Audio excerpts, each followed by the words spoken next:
आज हम पढ़ेंगे रस के अंग। रस किसे कहते हैं हमने पिछली क्लास में पढ़ा था, लेकिन फिर एक बार और हम बताएंगे आपको रस किसे कहते हैं। किसी काव्य को पढ़ते, सुनते अथवा किसी दृश्य को देखते हैं तो हमें उस समय जिस आनंद की अनुभूति होती है उसे रस कहेंगे, उसे रस कहते हैं। ठीक है।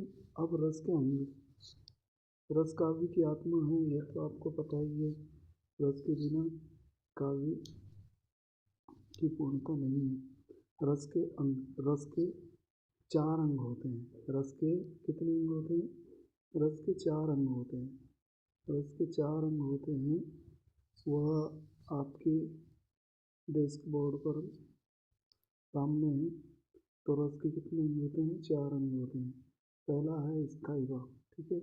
प्रत्येक रस का एक स्थायी भाव होता है जो हृदय के हृदय में विद्यमान रहता है, जो रस उत्पन्न होने के बाद में।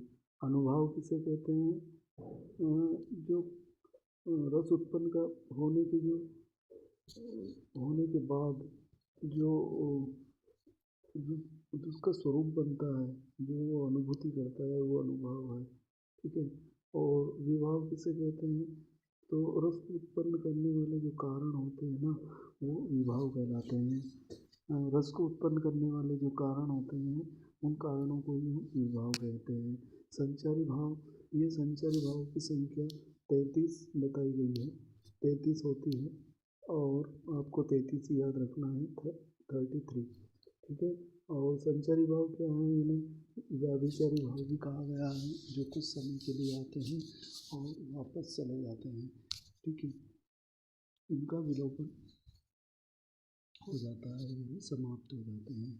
अब नेक्स्ट आ जाते हैं अपन नेक्स्ट स्लाइड पर, जिसका नाम है, आप पढ़ेंगे रस के प्रकार। तो बच्चों, रस के प्रकार पढ़ने वाले हैं आप लोग। तो नेक्स्ट स्लाइड पर आ रहे हैं अपन। Next slide.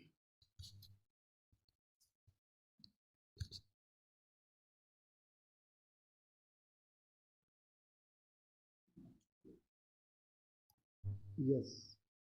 अब हम आ गए हैं नेक्स्ट स्लाइड पर, जो कि बताएगा रस के प्रकार कितने होते हैं। तो रस के 10 प्रकार होते हैं।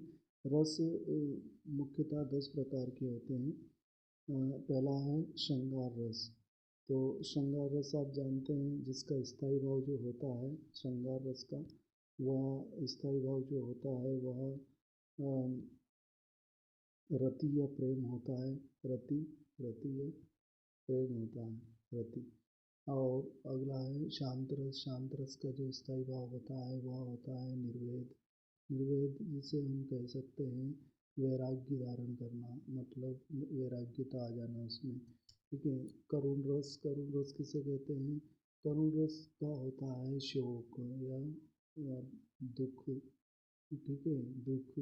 अब आ जाते हैं अपन हास्य रस। हास्य रस का हंसना, हंसी होता है या हास। ठीक है, हास। ठीक है। हास। वीर रस का होता है उत्साह, और वीर रस का स्थायी भाव है उत्साह। उत्साह आपको याद रखना है, उत्साह। ठीक है। और रौद्र रस का होता है स्थायी भाव क्रोध। क्रोध होता है वैसे, क्रोध या इसको गुस्सा कहते हैं, तो अपने को क्रोध लिखना है। ठीक है। क्रोध आता है परीक्षा में, क्रोध इसका मानक शब्द है। अगला है भयानक रस। भयानक रस का होता है भय। भय यानी डर होता है, भय यानी डर, आपको पता है पहले से ही इसका अर्थ। अद्भुत रस का आश्चर्य। आश्चर्य होता है या विस्मय होता है। आश्चर्य या विस्मय। आश्चर्य या विस्मय में, विस्मय यहाँ लिख देता हूँ, विस्मय। ठीक है, विस्मय। अगला है अद्भुत रस। अद्भुत रस का विस्मय या आश्चर्य हो गया। अगला है वात्सल्य रस। वात्सल्य रस का होता है वत्सल। वत्सल यानी ममत्व, ममता। ठीक है, वत्सल। वत्सल यानी बच्चों, ये हो गए आपके रस के 10 प्रकार। और ये छोटी परीक्षाओं से लेकर बड़ी परीक्षाओं तक भी आप पूछते हैं, इस वजह से इनको आपको याद रखना है। और इस प्रकार से आप जुड़े रहिए और चैनल को सब्सक्राइब ज़रूर कर लें। और वीडियो अच्छा लगे तो लाइक ज़रूर करें। धन्यवाद।